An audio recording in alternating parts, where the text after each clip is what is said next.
Send your scariest workplace stories to us at eeriecast.com/submit and rate and review Tales from the Break Room on Spotify and Apple Podcasts. Thanks. Hi, welcome to Dead and Roasted. What can I get you? Man, smiling is such a weird thing humans do.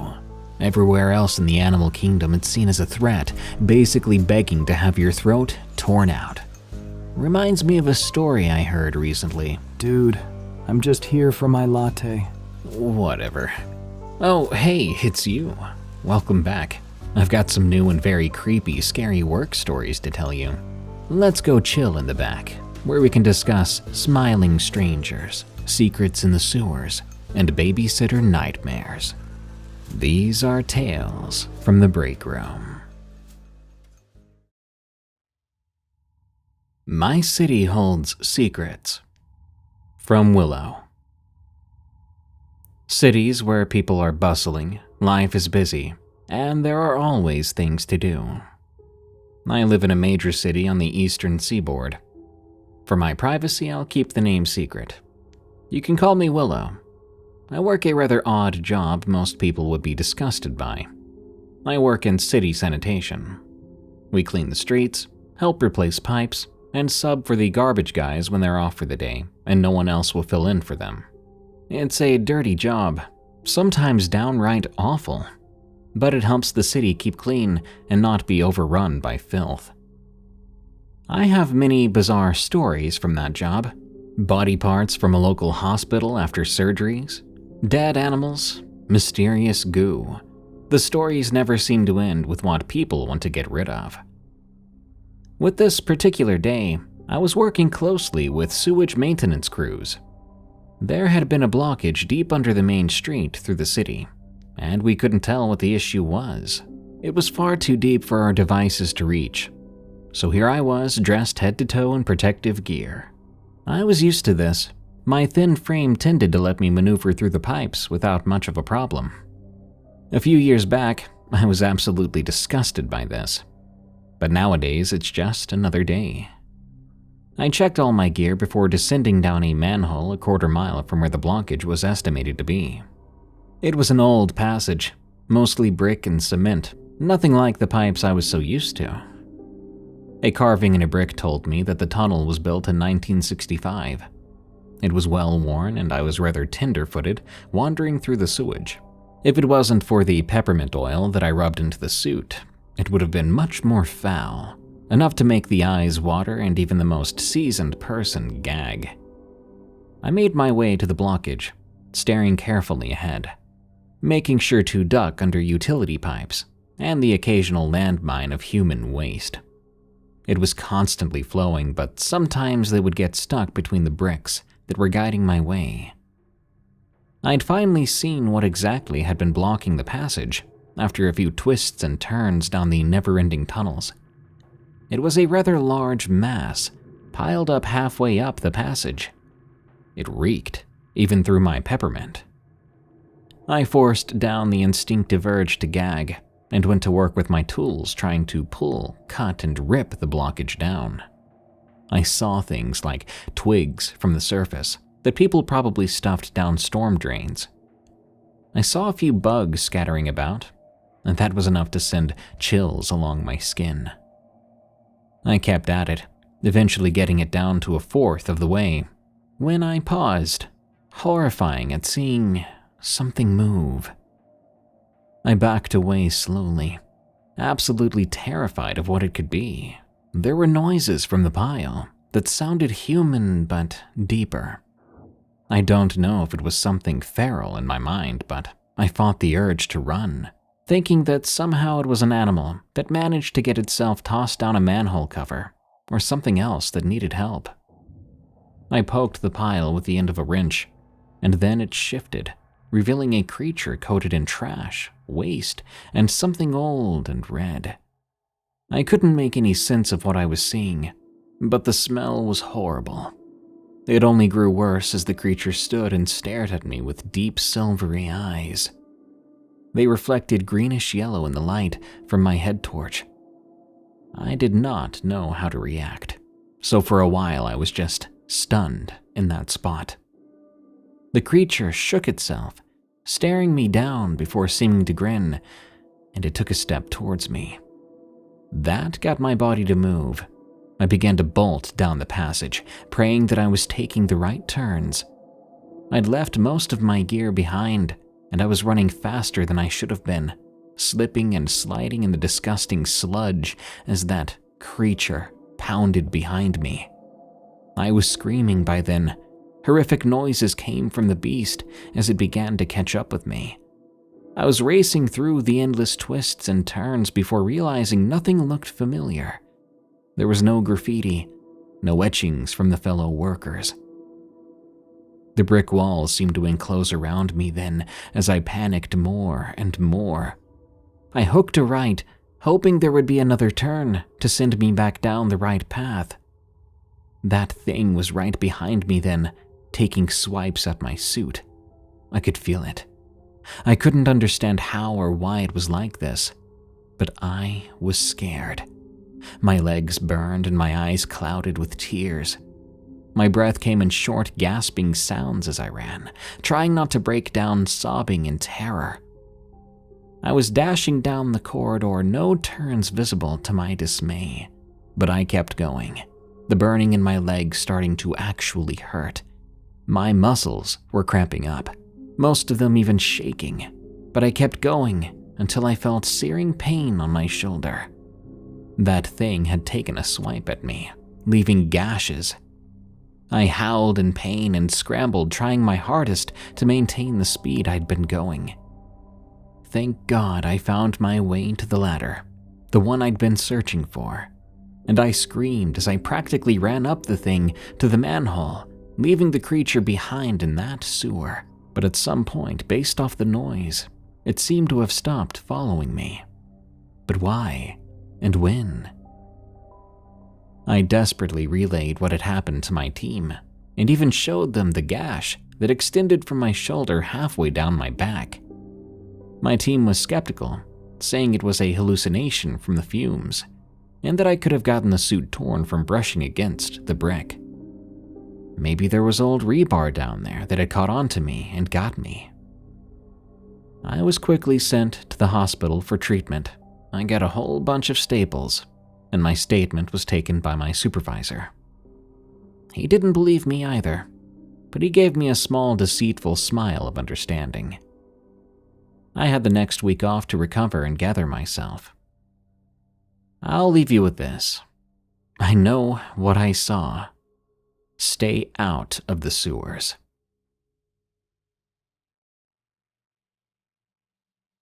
Creature in the Shelter. From HealthyMan. I've always loved dogs. As a kid, I grew up surrounded by them because my parents just adored them. That's probably the reason why I never had any siblings. With me and at least 3 dogs around, there just wasn't a place for anyone else. But I didn't mind. Having 3 dogs usually means there's not much time for boredom. Also, their unconditional love and boundless energy never failed to brighten my day. That joy never left me, which is why after high school I enrolled in college and studied veterinary medicine. Even more, every summer during my college break, I was working in a local dog shelter. The shelter wasn't a glamorous place, but it was where my heart felt at home. To make things even better, there was one experienced vet called Misha. So when I wasn't working with dogs or people who were coming to see them, I was talking and watching Misha work. The number of things I learned from him was just precious. The asylum was located on the edge of the country, near our local forest. It was a modest, sturdy building with a long stretch of outdoor kennels and a large fenced-in play area. The dogs we took care of were mostly stray, rescue, or surrendered pets. Each had its own story, one story sadder than the other. I just don't understand people who throw out their dogs in the street at a whim. They're such special creatures. There's something special about the way a dog's eyes light up when they see their owner coming home after a long day at work. It's a bond that stands for a whole lifetime. And yet some people treat dogs like garbage. One of the dogs I became particularly attached to was a dog named Pepperoni. We named him Pepperoni because we found him eating leftovers of pepperoni pizza in the trash can near the shelter. Pepperoni was the kind of dog that got along with not just humans, but dogs as well. That was a pretty rare thing here at our shelter, because most of the dogs we take in have had a lot of traumatic experiences, and because of that, they're not so friendly. They're either afraid of humans or other dogs. Some of them are even aggressive when in contact with other dogs, and we have to keep them separated from each other. But Pepperoni was different. He was a creature of joy, always ready to play fetch or just snuggle up next to you. I remember the first time I saw him near that trash can. He ran right over to me with such enthusiasm that he almost knocked me over. It didn't take long for him to win my heart completely. Because of that, I would often stay after work hours just playing with him, teaching him cool new tricks, or simply sitting next to him and petting him. Honestly, I would take him with me the moment I first saw him, but at that moment I just couldn't. After the summer would end, I would have to return to college, which is located 4 towns away, and I couldn't take care of him. Also, the landlord of the apartment I was in did not allow dogs in our building, so I couldn't take him with me even if I could. But my plan was to take him in as soon as I finished college and got my own place. To my disappointment, that plan would never become my reality. One evening, I made plans with my girlfriend, Samantha. She lived 2 streets away from me, and I would often visit her. The 2 of us went out for a short walk. Then we decided we would return to my place and watch some TV. That night, Lord of the Rings was playing on TV, so we decided to watch. It was the 3rd part, Return of the King. To be honest, I am not a big fan of Lord of the Rings, but my girlfriend Samantha was crazy about it. So like any good man would do, I agreed to watch it with her. We had cuddled up on the couch with a bowl of popcorn when commercials started. Samantha quickly went to the toilet, and I stayed on the couch. At that moment, the local news came on. A reporter was discussing about a series of gruesome attacks on livestock in the area. Chickens, pigs, cows, even sheep had been found mutilated.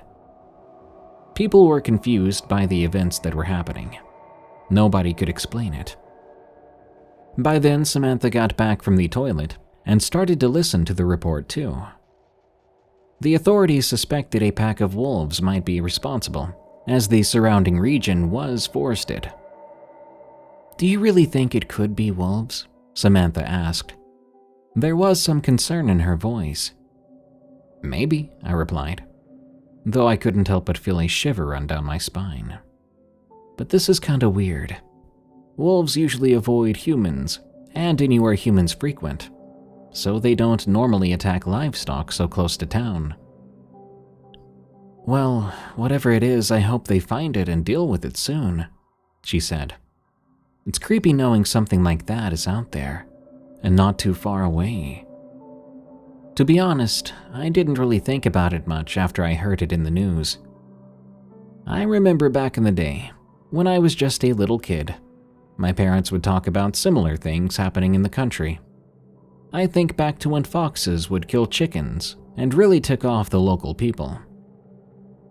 A week after that, I was working late at the asylum. It was a quiet night, just like most of them usually are. I was finishing cleaning the inside rooms of the shelter with one of my coworkers.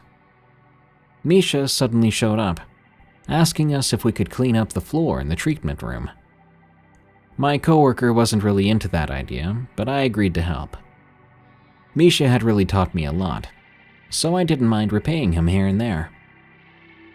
Misha went on his way, and my coworker refused to clean the treatment room with me, so I was eventually left alone in the shelter. Misha had left the keys for me to lock up the place when I was done. A little while later, as I was cleaning, I heard the most bone-chilling, loud, and painful screams coming from the dog cages where we kept them overnight. There was a lot of barking, too. It sounded like something or someone was attacking the dogs. I thought that was impossible. They were locked up safe, right? My heart leapt in my throat, and I rushed out to see what was going on. When I arrived at the cages, everything seemed normal at first. All the dogs I saw were in their cages, though they were very clearly agitated. I was confused. Sure, I was pretty tired by then, but I know I wasn't just hallucinating and hearing things. Naturally, I walked over to Pepperoni's cage to check on him. Pepperoni was standing at the front of his cage, staring at me with an intensity that made me very worried. There was something different about his eyes, something that felt predatory. Probably some kind of wild animal, I thought. Something got in, spooked the dogs, and left. I shrugged off all the screaming I'd heard, taking a quick look around the cages and not finding anything. I locked up the shelter and went home, thinking only about getting some sleep. I took a shower, lay in bed, and I fell asleep. But before I did, I couldn't stop thinking about how there was no way a wild animal could have gotten in that shelter, not through the fence we had. The following day, I came in early to report to Misha and the others the events of the other night. They dismissed my claims, thinking with the same logic I was the night before. Nothing should be able to get through that fence. I tried not to think about it, so I started on my regular jobs. Eventually, I decided to check up on Pepperoni. When I did, he seemed okay, but I was still getting these bad vibes from him. I wasn't sure why. Something about him seemed different. Later on in the day, I noticed more strange things about Pepperoni. His behavior changed drastically. He was aggressive now when he never was before, often picking fights with the other dogs. The other dogs, in turn, would begin to fear him, running away from Pepperoni whenever he walked by. It was like they knew something. I tried to convince myself that Pepperoni was just having a bad day. Maybe he was sick. I decided to ask Misha to examine him just in case. Unfortunately for me, at the moment, Misha was out for lunch, so I would have to wait. Still, while looking at Pepperoni, I had a growing sense of unease. Pepperoni wasn't the same dog I knew. He wasn't himself anymore. Suddenly, my coworker came in with some people, telling me that they were looking for a golden retriever to adopt. It was a local family that I knew immediately, a man and woman with 2 younger children. They were looking for a friendly, playful companion for the family. Naturally, they were drawn to Pepperoni, as he was a golden retriever. I wasn't really happy about that. Firstly, I had hoped Pepperoni would be my dog, and secondly, I was very concerned about Pepperoni's weird behavior. I tried stalling them until Misha came and examined Pepperoni, even suggesting other breeds to them, but they were determined to take Pepperoni. Despite my protests, they accepted and adopted him. I even warned them of his recent change in behavior, suggesting he might be sick, but they said they would take him to the vet, one that they knew in a nearby town as they lived closer to that one. In the end, I let them go, hoping that maybe a loving home would bring back the old Pepperoni I knew. That evening, as I was carrying out the trash to the dumpster behind the shelter, I sensed an awful smell. When I reached the dumpster, amongst the rubbish, I found a dead dog. But it wasn't just any dog. It was a golden retriever. His body had been torn to shreds, as if some wild, deranged animal had gotten a hold of him. His fur was tainted with blood. There were deep scratches along his sides. When I looked closer, I couldn't breathe. It was Pepperoni. Those blue eyes, the occasional dark spots in his fur. It could only be Pepperoni. This is impossible. No, it's just a similar dog, I said to myself. During my trip back home, I began to think, What if that dog really was Pepperoni? What if the creature I gave to that family was something else entirely? At that moment, it seemed really insane to me, because I didn't really believe in the supernatural. What kind of animal can come in, kill, and replace a dog? That night as I was sleeping, I was awakened by the distant sound of sirens, of ambulances and police. It's not a very common sound around here, and I'm a light sleeper. I assumed some kind of fire had broken out in someone's home, and quickly went back to sleep. Come morning, I learned the horrifying news. The family who had adopted Pepperoni had been killed. Their bodies were mutilated, apparently in some sort of wild animal attack. To make things worse, police found a lot of scratches in their house. I froze in fear and shock, realizing that my intuition may have been right. The thing I'd given to that family, that thing that looked like Pepperoni, it wasn't Pepperoni at all. It was something that had come in, killed him, and took his place, even mimicking his very appearance. I tried to ask the police if they'd found a golden retriever at the deceased family's home, but they said they did not, assuming that he had escaped during the chaotic and tragic events. For a long while after that, there were no further reports of dead animals or people. Working in that shelter never felt the same after that. I was constantly on the edge of my seat. To this day, I cannot explain what that creature was or how it looked like Pepperoni, but I am certain of two things. It was evil, and it wanted human blood. The Haunting of the Brewery, from Uncle Vic. 7 or so years ago, I used to work at a brewery/pub. It was this big old warehouse from the early 1900s. Red brick, steel, and wood. A charming place. I worked there for a couple of years, and most of the time, it was pretty tame. Despite the occasional back-breaking labor, some good coworkers and the lively atmosphere made it all worthwhile. But there were some moments which defied rational explanation. Moments I can only describe as paranormal in nature.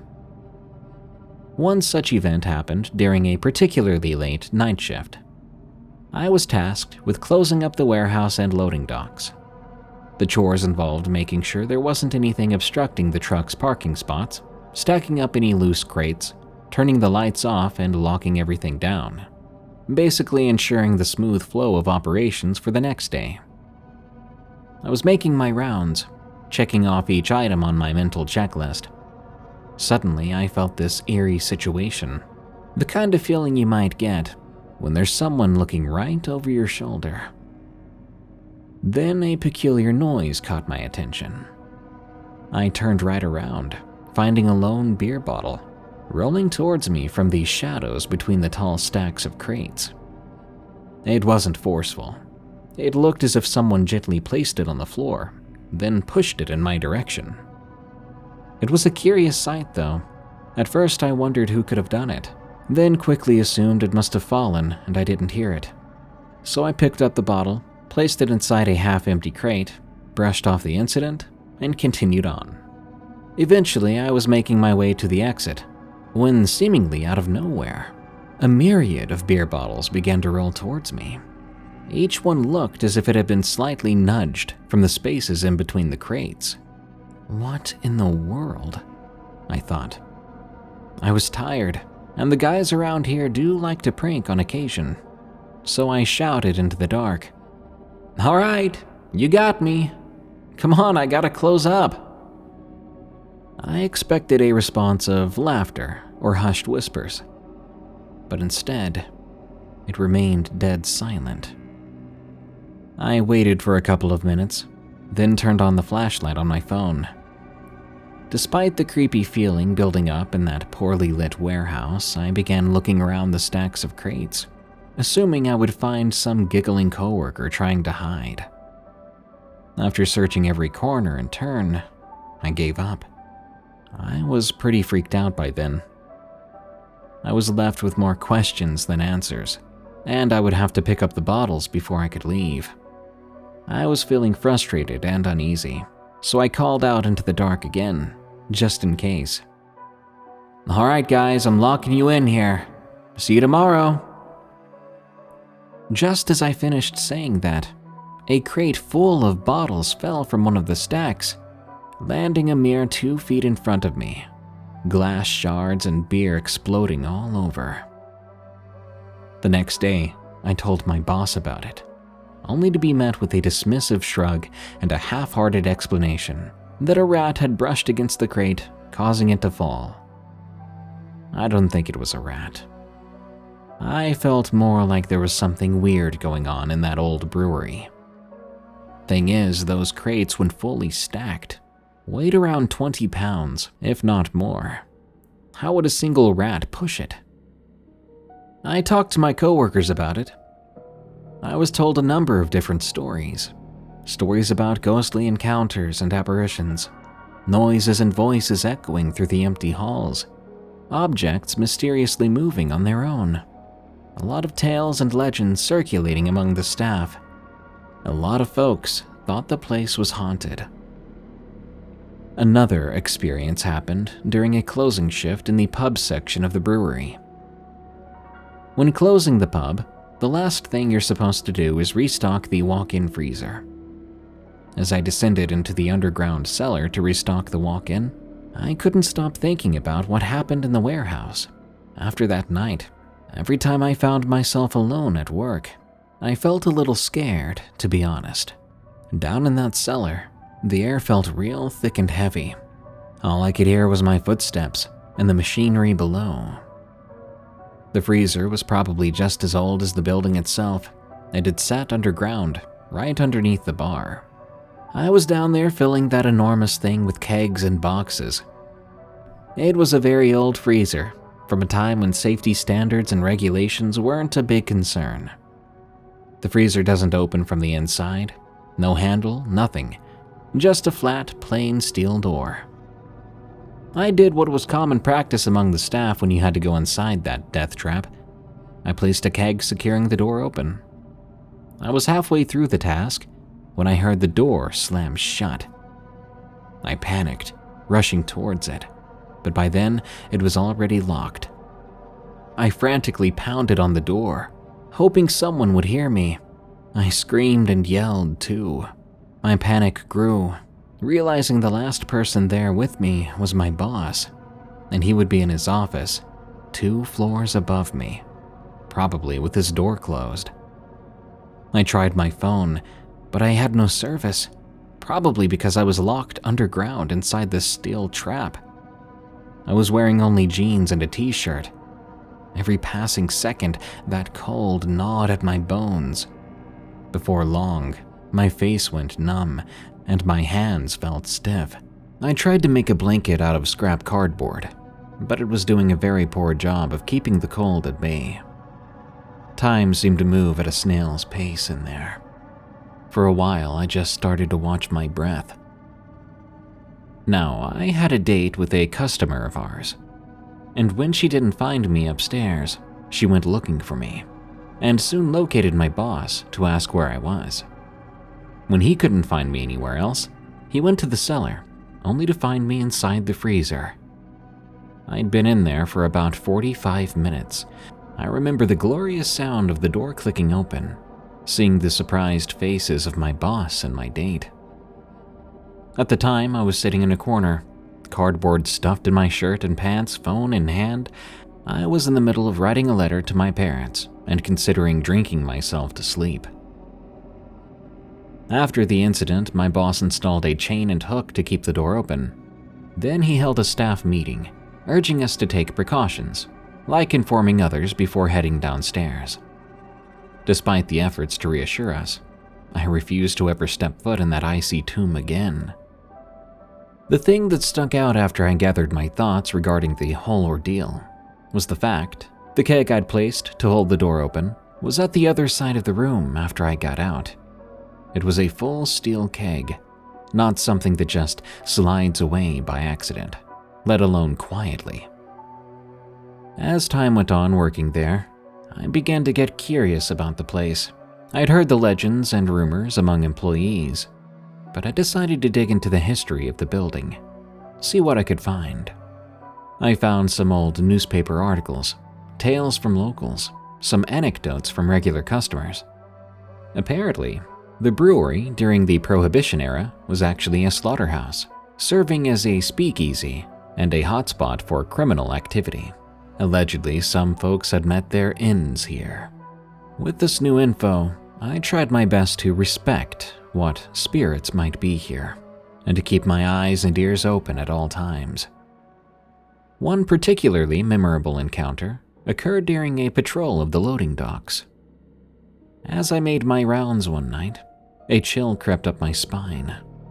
It was like someone was watching my every move, and when I got close to the source, it laid an invisible, icy hand on my back. The moment I felt that, after all I'd been through so far, I walked right away and stayed away from that area. I'd learned my lesson. Not long after, I quit working there. It just wasn't worth it anymore. The Smiling Man of Chippewa. From Mossy Oak, 92. For a stint of time, I worked as a park ranger at Chippewa National Forest in northern Minnesota. I won't give my real name, and I won't tell you when exactly. But I will say I've seen some crap that still gives me the creeps. There's one incident that stands out above all the rest, the kind of thing that makes you question everything you thought you knew about human nature, and the crazy things going on in certain people's minds. It happened one October. We had an unusually warm fall that year, and the autumn colors were absolutely stunning. Tourists were flocking to the forest in droves to see the foliage. As much as I loved the beauty of the place, it definitely meant more work for us rangers. More trash, more lost hikers, more disrespectful drunk folks. I was working late into the night, doing my usual rounds in my truck to make sure all the campsites were quiet and no one was causing trouble. I think it was around 2 a.m. I was at a pretty remote access road, which winds through one of the densest parts of the forest. There's no cell service out there, and you're a good 30-minute drive from any kind of civilization. I rounded a bend, and that's when my headlights caught something in the road, maybe 100 yards ahead. My mind immediately jumped to deer. Obviously, we get a ton of them.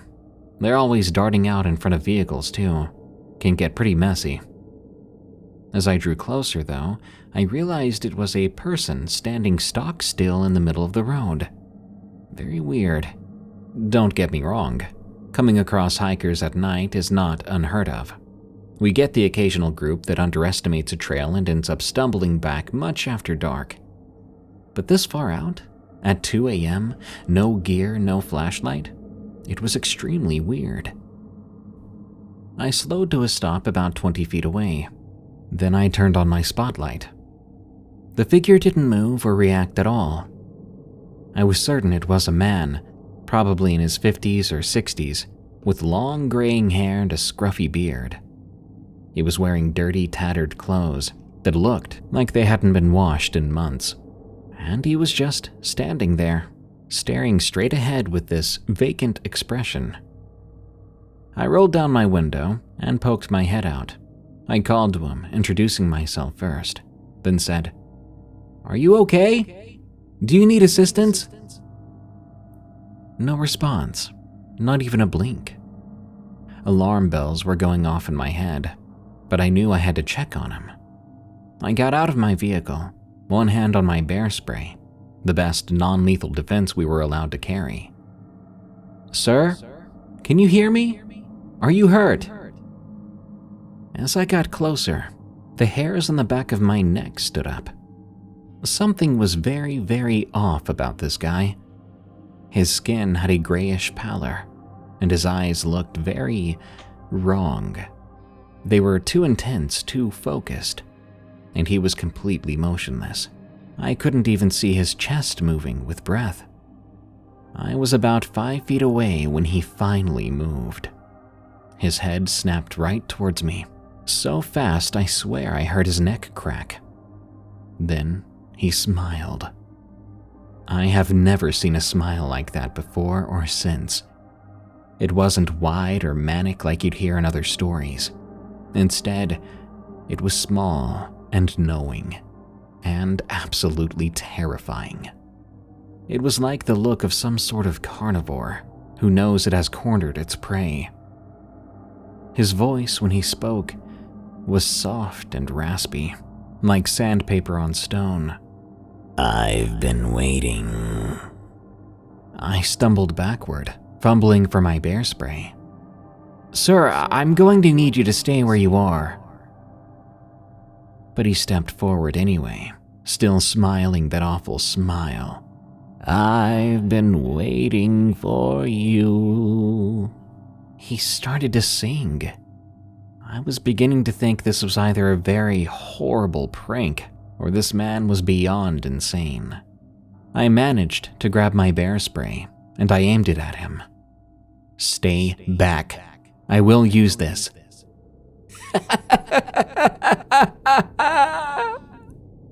He laughed a vile and dry laugh at me that echoed through the surrounding forest. "I've been waiting, always will." Terrified, I sprayed him full force in the face. And I kid you not, no exaggeration, the man didn't even flinch. There was no change in his face or expression or movement before or after. He kept on smiling and walking towards me. I ran then. Training be darned. I ran like heck back to my truck, and I could hear him behind me, his footsteps unnaturally quiet. I dove into the driver's seat and slammed the door behind me. I searched for, then grabbed my keys. As I looked up to put them in the ignition, I glanced to my left. The man's face was pressed right up against the glass on the driver's side window. That freaking smile somehow more terrifying up close. I finally got the key in the ignition and floored it. The tires squealed as I took off down the road. In the rearview mirror, I could see him standing in the middle of the road, gleefully watching me drive away.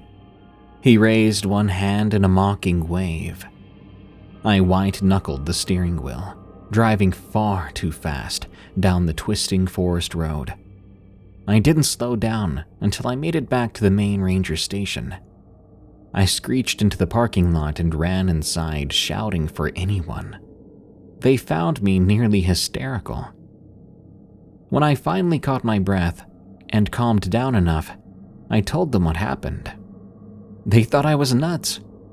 A couple of the guys went out to check my truck, and that shut them up real quick. On the window was a perfect handprint and face print. And the weird thing about the handprints was the shape. The fingers were abnormally long and thin, the palm too narrow. This convinced them to go look for the man where I claimed to have seen him. But they never found any sign of the man there. The higher-ups tried to pass it off as some homeless guy or a drug addict. I hoped that's all it was. But the way he talked and the way he moved, it was too purposeful, too graceful. This man, at least to me, was something else entirely. I kept working at the park for another year, but I wasn't the same after that. I was jumping at everything. And that was by far the scariest work encounter I've ever had. Babysitting Encounter from Ivy. This happened when I was 12 years old. We had a family that was friends with my family, and all of us would hang out quite a lot. My family was 2 parents and 5 kids, ages 2 to 12 years old. And their family, we'll call them the Smiths, were 2 parents with 3 boys ages 5 to 9.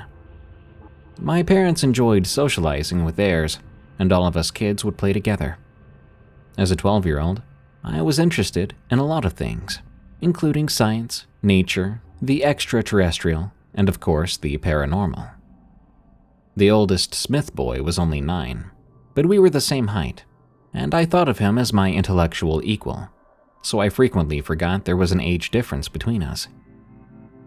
The first thing I noticed about their house was that it was soundproof.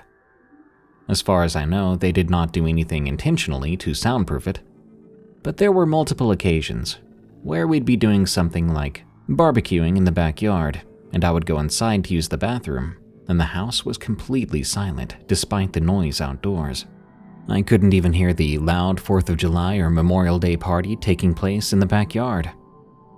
I would become uneasy when I would shut the sliding glass door behind me and enter that silence. Because if I had to yell for help, no one would be able to hear me. Needless to say, I tried not to be alone in their house.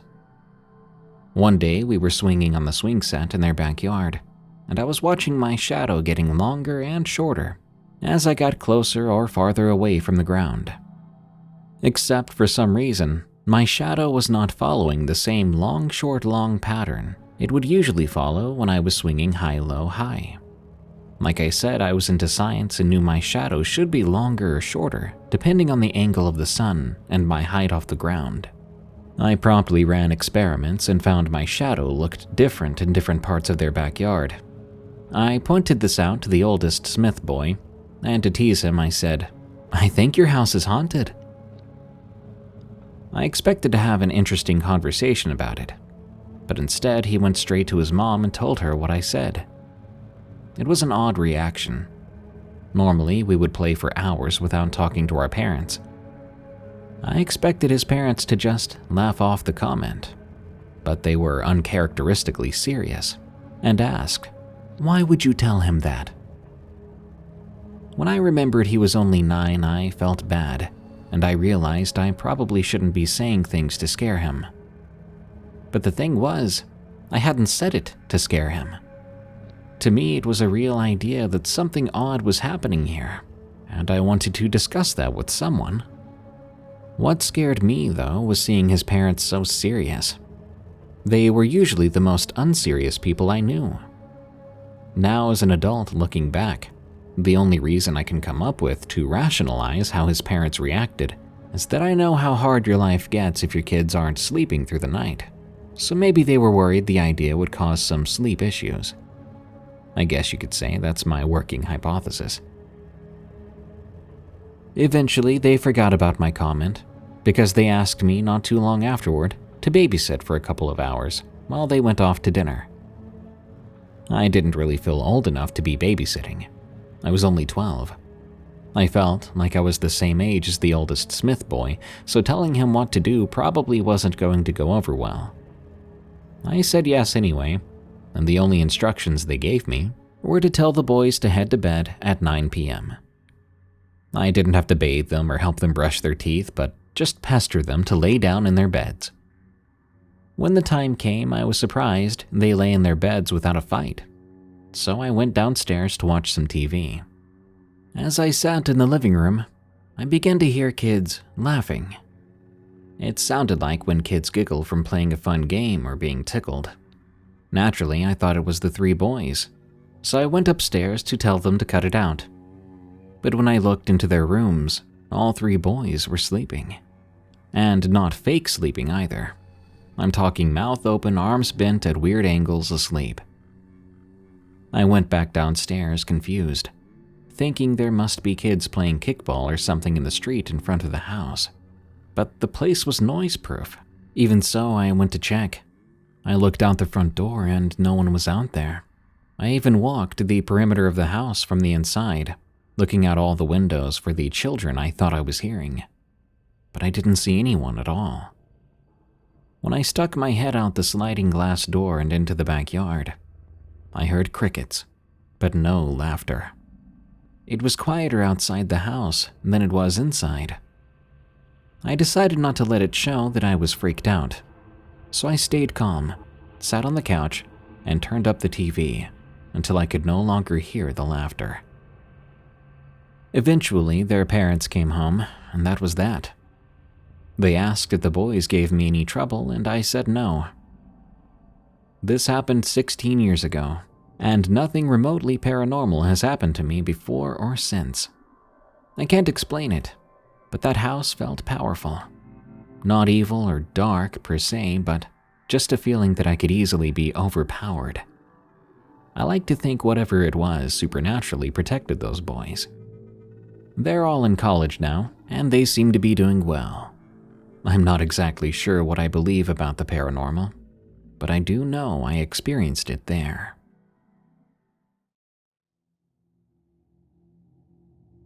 The Grieving Ghost of Highway 202 and the Ghost Dog. From Nyxolotl. I used to work as a kennel technician for animal control. I would take Highway 202 to work every morning, between 4:30 a.m. and 5. This road is regularly under construction with blocked lanes, and I like to arrive early as my days were always packed. One night had been filled with rain, and the early morning had thick fog similar to what you'd see in Silent Hill. So I drove a bit slower, and I spotted this massive orange glowing sign marking the beginning of the construction. But that wasn't the only thing I spotted. There was a humanoid silhouette walking in front of that sign, illuminated by the sign itself. I slowed down more in case construction had started early. As I drove closer, I noticed a feminine figure with a black lacy umbrella who seemed to glide through the mist rather than walk. She was wearing a black dress and had blonde hair. She was adorned with a mourning veil obscuring her face. She didn't have legs as far as I could see, but rather she faded into the fog. Immediately, I was covered in chills, and I tried to rationalize why a lady in funeral attire was walking beside the highway at 5 a.m. But I couldn't. I knew this area did not have a funeral home, and it didn't have a cemetery for a fair distance. Then, as I was parallel to the sign, she vanished. She just walked right into the sign and disappeared. My heart sank, and I even backtracked to see if I had just lost sight of her. But she was nowhere to be seen. I kept driving until I turned onto the road leading to the shelter, and I found myself in standstill traffic. I spent an hour and a half trying to go 2/3 of a mile as the fog and the flashing emergency service lights made redirecting traffic a challenge.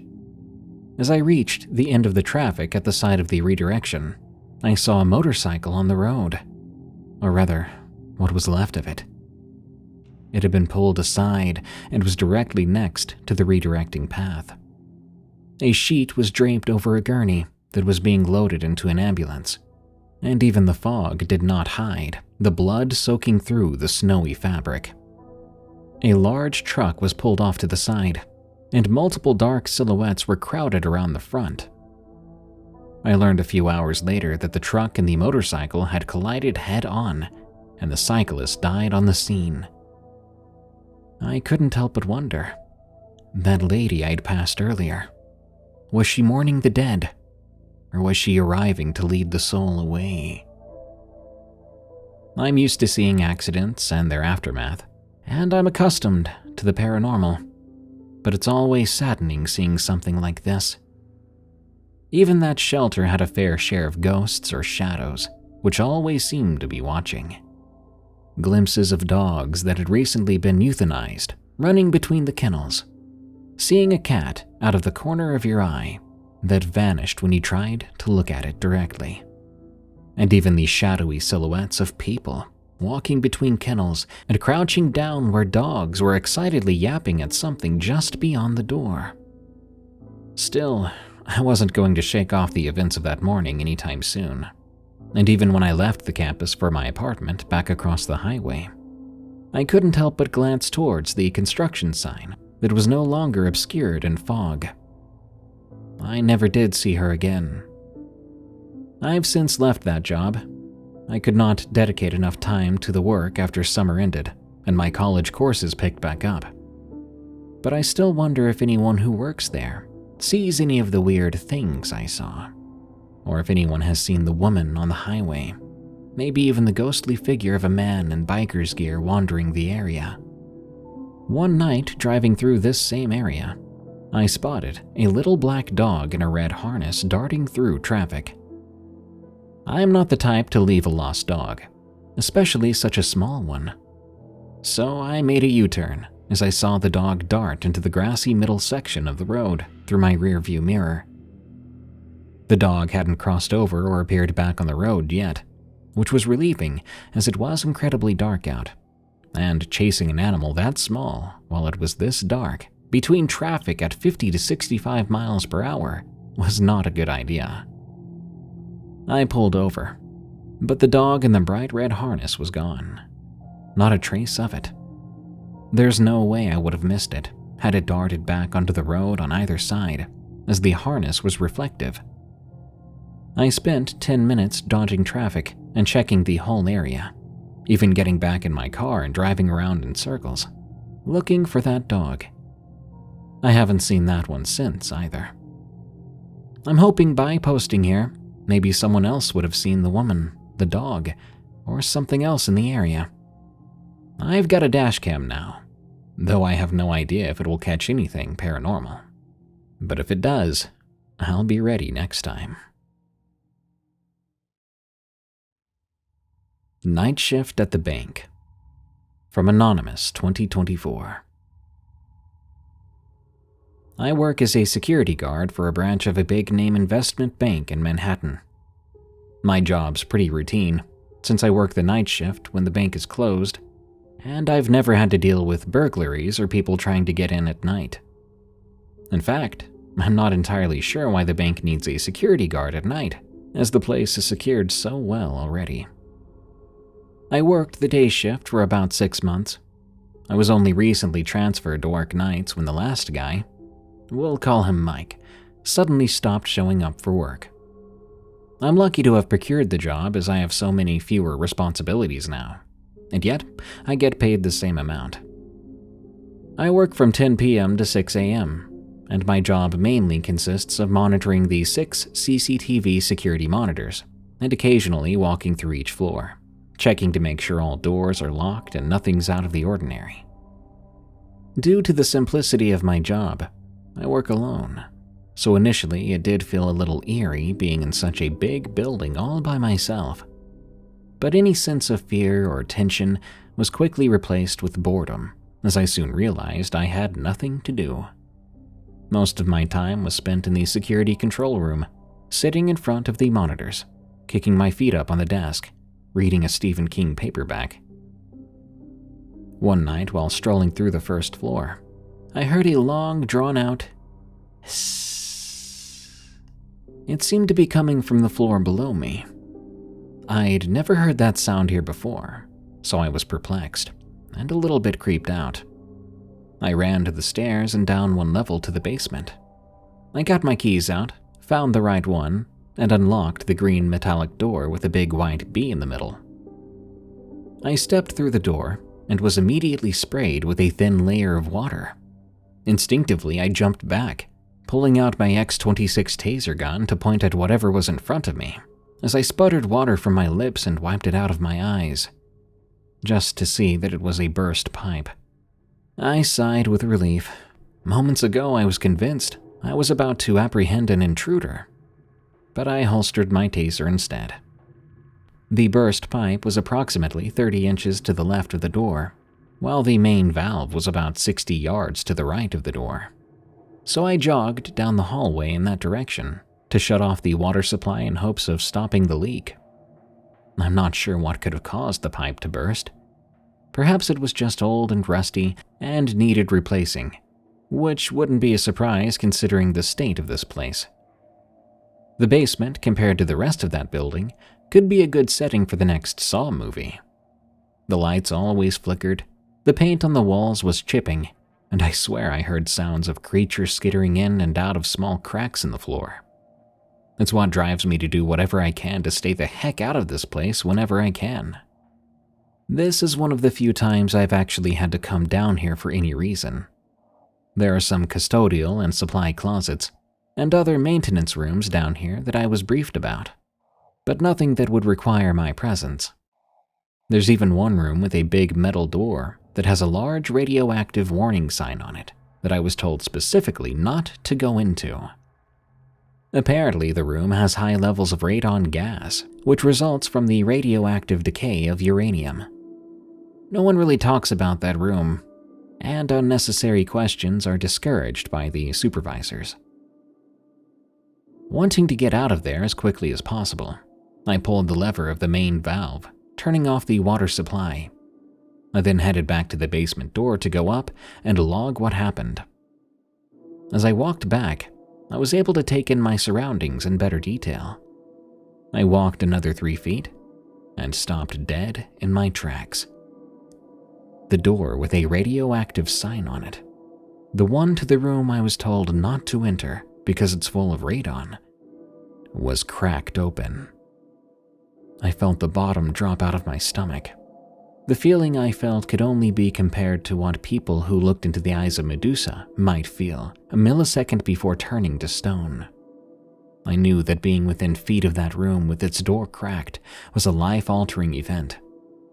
I would have immediately rushed back to the security office, calling my manager to report what I'd seen, if it weren't for the sound of distant conversations emanating from beyond the door.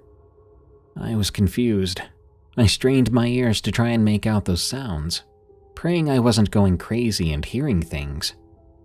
And there it was, a faint but present cacophony of voices, with an occasional loud yell or bang. I was baffled, as it sounded like this room was a lot bigger than I expected it to be, and because the voices sounded so far off. Instinct told me not to get any closer, but curiosity got the better of me.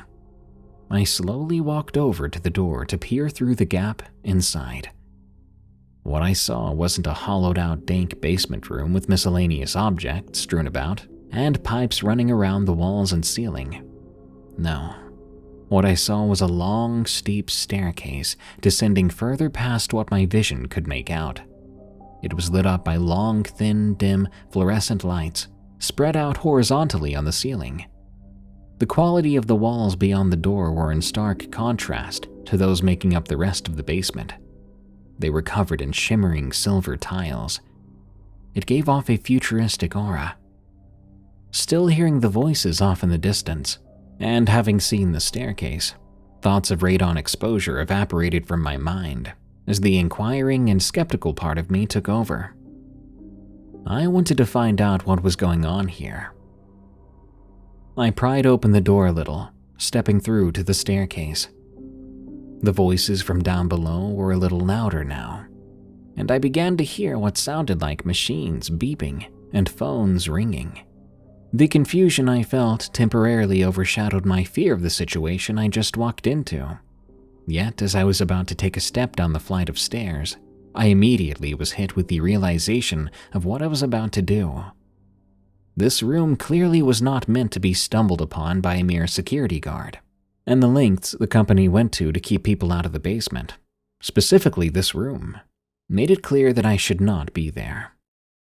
I thought about Mike, who seemed to drop off the face of the earth when he stopped showing up to work, and I had never heard from him again. I recall him mentioning hearing strange noises from the basement during the night shift the week before I last saw him. What if what he saw downstairs scared him so much he got up and left, never to come back? Or what if he never left at all? At least, not of his own free will. I decided then and there the best thing I could do was turn around, go back up to my security station, erase any footage of me entering the room, and act like nothing happened. That is exactly what I did. Whatever was going on down there was never meant to be discovered by me. And no matter what fascinating discovery I would come across by going down those stairs, I valued my life more than satisfying my curiosity. I quit the job a week later. I told my employer I got another job, closer to where my parents live, since I needed to be around them due to health complications. Leaving was probably the best choice I could have made. I did not want any association with that bank ever again. I try not to think about what I would have seen if I went down there, but to this day, it still gnaws at me. I hope that whoever and whatever was down there never catches up with me.